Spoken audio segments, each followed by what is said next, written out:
Real estate సంస్థ అడూరు గ్రూప్‌లో work చేస్తూ, తనకంటూ రియల్ ఎస్టేట్ రంగంలో 10 సంవత్సరాల ఎక్స్‌పీరియన్స్‌తో ఇన్వెస్ట్ చేయాలి అనుకునే వాళ్ళకి 3-8 రెట్లు పెరిగేలా సజెషన్స్ ఇచ్చిన asset manager and real estate expert NRI portfolio Aryan మనతో ఉన్నారు. సో, ఆయనతో మాట్లాడి రియల్ ఎస్టేట్‌లో ఉన్న అప్డేట్స్ ఏంటో తెలుసుకుందాం. Hello sir. హాయ్ అండి. ఎలా ఉన్నారు? గ్రేట్ అండి. Welcome to social post. Thank you. నాకు కొన్ని చిన్న డౌట్స్ ఉన్నాయి. సో, నేను మిమ్మల్ని అడుగుదాం అనుకుంటున్నాను. ప్లీజ్. ప్రెజెంట్ రియల్ ఎస్టేట్ మార్కెట్లో బయ్యర్స్ ఫేస్ చేస్తున్న మెయిన్ ప్రాబ్లమ్స్ ఏంటంటారు? సో బయర్స్కి ఏమైందంటే ఒకేసారి ఒకదాని మీద ఒకటి ప్రాబ్లమ్స్ వస్తూనే ఉన్నాయి. బయర్స్ దగ్గర డబ్బులు ఉన్నాయి, మంచి ప్లేసెస్లో పెడదామని ఇన్వెస్ట్మెంట్ చేద్దామని ఆలోచన ఉంది. బట్ అదే టైంలో చిన్న ప్రాబ్లమ్స్తో వాళ్ళు భయపడుతున్నారు. ఎప్పుడైనా మనము ఎంతో కష్టపడి సేవ్ చేసుకున్న మనీని ఒక ప్లేస్లో పెడదాం అనుకున్నప్పుడు 1-10 సార్లు ఆలోచిస్తాం. సో ఇక్కడేమవుతుందంటే పెడదాం అనుకునేసరికి హైడ్రా ఇష్యూ వచ్చింది. హైడ్రా ఇష్యూ వచ్చిన తర్వాత అంటే ప్రాపర్ నాలెడ్జ్ లేకపోవడం వల్ల ఈ ఏరియాలో ప్లాట్లు తీసుకుంటే మళ్ళీ రేపు హైడ్రా వస్తుందేమో అనే అంటే భయంతో కొంచెం మంది వెనక్కి వెళ్ళిపోయారు. అయితే తర్వాత ఛానల్స్లో కానీ లేదా మళ్ళీ టెలిస్ట్లు కానీ చెప్పగా అంటే ఒక హైడ్రా అనేది ప్రతి చోట అప్లికబుల్ కాదు. ఎక్కడైతే లేక్స్ ఉన్నాయో దాని నుంచి ఒక 100 మీటర్స్ 200 మీటర్స్ గ్యాప్లో పెట్టుకోవచ్చు అని చెప్పగా మళ్ళీ కొంచెం ముందుకు వచ్చారు. సో ఈ లోపల ఏంటంటే రీజనల్ రింగ్ రోడ్ ఒకరోజు అనౌన్స్ అవ్వడము, దానికి చేంజెస్ రావడము, దాంట్లోని ఇలాంటి ఒక్కదాని మీద ఒకటి ఇష్యూ ఉండడంతో వాళ్ళు ఏమనుకుంటున్నారంటే ఇన్వెస్ట్మెంట్ పెట్టడానికి రైట్ టైం కాదేమో అనుకుంటున్నారు. చాలా మంది ఆలోచించేది ఏంటంటే రియల్ ఎస్టేట్ పడిపోయింది. సో ఈ భయంలో ఏమైందంటే పడిపోతే మనకే లాభం అన్న విషయాన్ని మర్చిపోతున్నారు వాళ్ళు. ఎప్పుడన్నా ఎగ్జాంపుల్ ఏదైనా పడితేనే రేటు మనకు తక్కువగా వస్తుంది. సో అప్పుడు ఇన్వెస్ట్మెంట్ చేసుకుంటే వాళ్ళకి రిటర్న్స్ బాగా వస్తాయి. ఇక్కడ విషయం ఏంటంటే భయపడుతున్నారు రియల్ ఎస్టేట్ పడిపోయిందని. రియల్ ఎస్టేట్ ఎప్పుడు పడదండి. ఎందుకంటే మనకున్న ల్యాండ్ అనేది 1/4 ఉంది. కంపేర్ చేసుకుంటే వాటర్తో కంపేర్ చేసుకుంటే ల్యాండ్ తక్కువ ఉంది. ల్యాండ్ని క్రియేట్ చేయలేము, అలా అని చెప్పేసి దాన్ని ఎక్స్పాండ్ చేయలేము. సో ఇప్పుడున్న ల్యాండ్ తగ్గడం అనేది జరగదు. కానీ ఒక సాచురేషన్ పాయింట్ వచ్చింది, అంటే ఒక హైయెస్ట్ పొజిషన్కి వెళ్ళిన తర్వాత అక్కడ ఆగింది. సో ఇలాంటి పొజిషన్లో ఎవరైతే ఇన్వెస్ట్మెంట్ పెట్టుకుంటారో this is the right and intelligent investment. So పెట్టుకోవచ్చు. అయితే ఎందుకు భయపడుతున్నారంటే ఇంకా పడుతుందా, ఇదేమి గోల్డ్ రేట్ కాదు రోజుకో రేట్ రావడానికి కానీ తగ్గడానికి కానీ. సో ఇంకా పడుతుంది ఏమో చూద్దాం.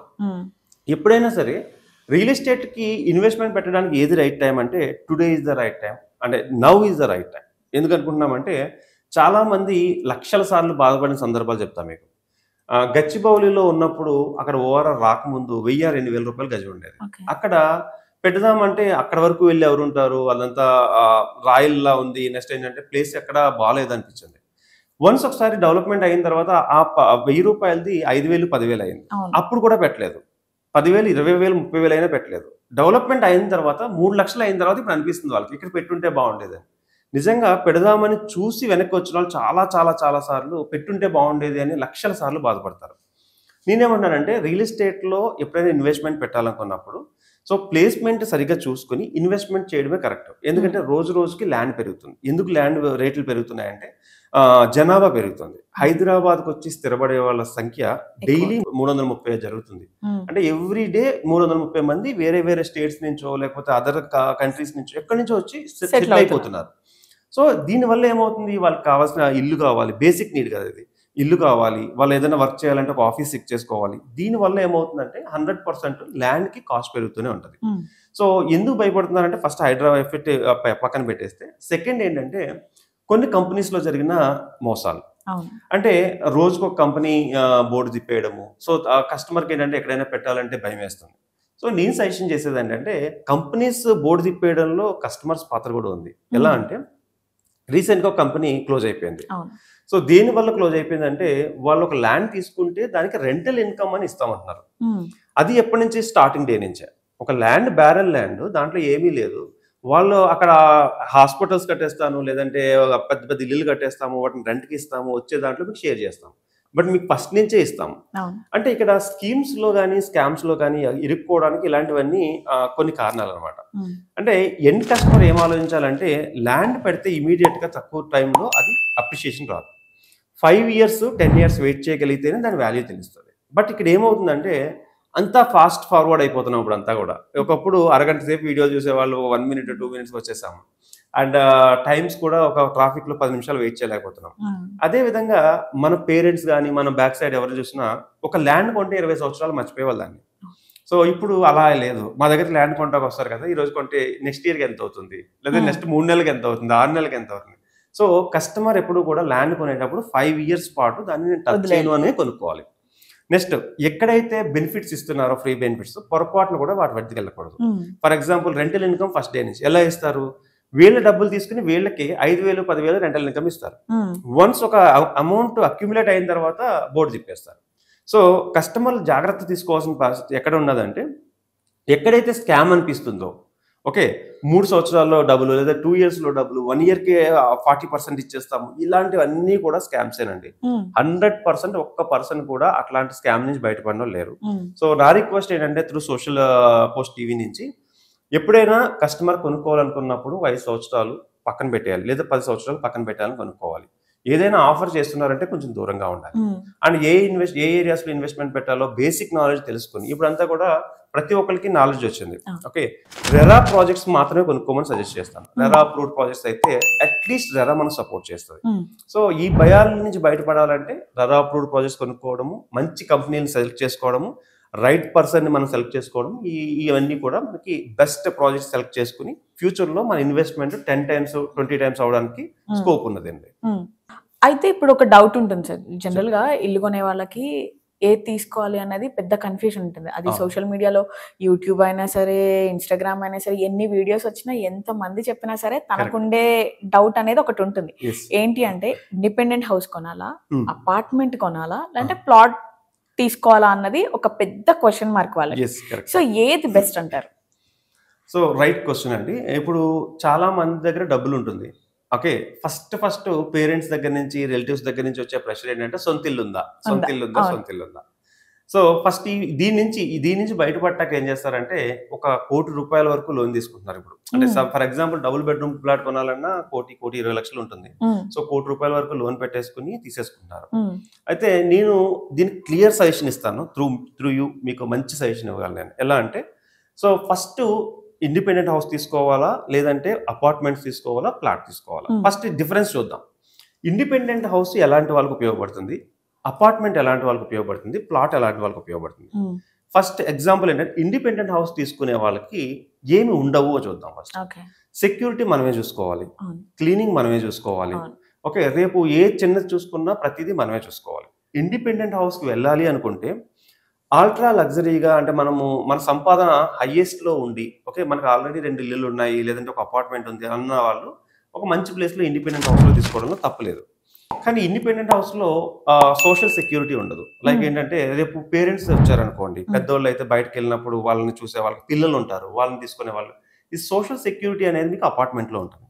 అంటే హై రైజ్ అపార్ట్మెంట్ లో ప్లస్ పాయింట్ ఏంటంటే సెక్యూరిటీ. బయటకి ఎక్కడికైనా వెళ్ళినప్పుడు హస్బెండ్ లేదా వైఫ్ లేట్ గా వచ్చినా కూడా అక్కడ ఆ ప్లేస్ లో సెక్యూరిటీ ఉంటుంది. పిల్లల్ని ఎక్కడ వదిలినా సరే తీసుకొచ్చి మళ్ళీ మన దగ్గర తీసుకొస్తారు, ఎక్కడ గేట్ దాటి అయితే బయటకు వెళ్తారు. సో అదొక అడ్వాంటేజ్ ఉంటుంది. అండ్ అపార్ట్ ఫ్రమ్ దిస్ చాలా కామన్ ఎమ్యూనిటీస్ ఉంటాయి. ఒక ఇండిపెండెంట్ హౌస్ లో మీరు ఒక స్విమ్మింగ్ పూల్ ఎంజాయ్ చేయలేరు. ఇండిపెండెంట్ హౌస్ లో మీరు సర్టెన్ జిమ్స్ కానీ ఇలాంటివన్నీ ఎంజాయ్ చేయలేరు.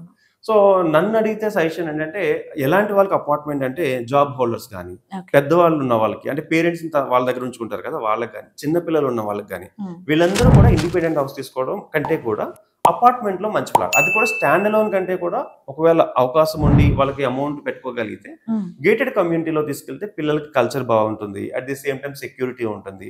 సో ఇదంతా బాగుంటుంది. ఒకవేళ అయితే ఇది ఎప్పుడు తీసుకోవాలంటే, జాబ్ చేస్తున్నప్పుడు, శాలరీ ఫస్ట్ లో ఉన్నప్పుడు తీసుకోకూడదు.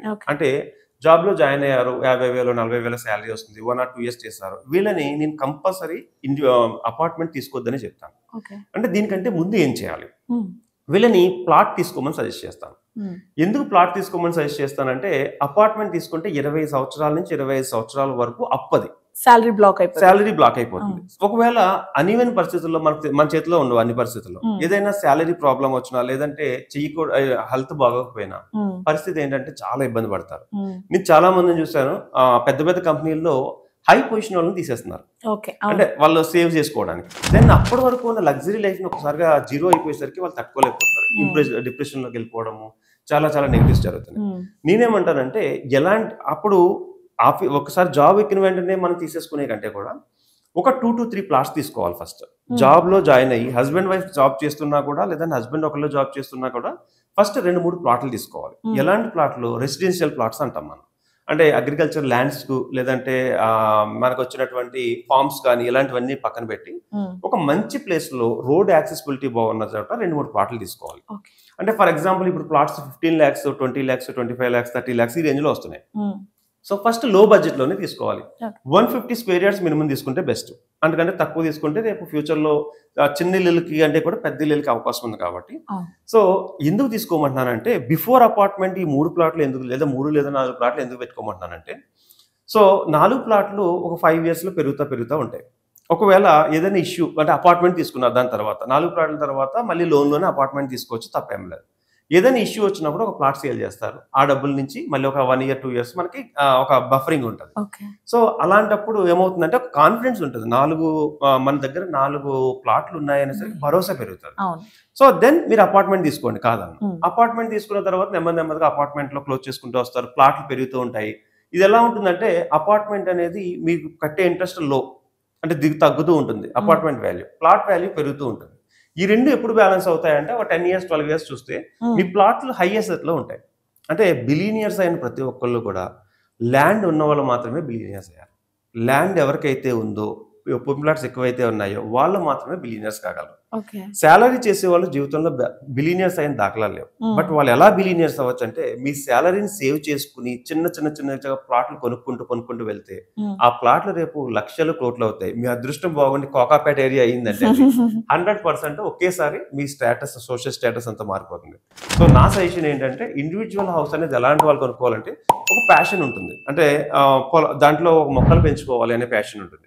ఓకే, లేకపోతే ఒక ఆర్టిస్ట్ ఉన్నారు అనుకోండి ఎగ్జాంపుల్, వాళ్ళకి ఒక ప్రశాంతమైన ఏరియాలో ఒక చేసుకోవాలన్నప్పుడు గేటెడ్ కమ్యూనిటీ లాంటివి కొంచెం డిస్టర్బెన్స్లో ఉంటాయి.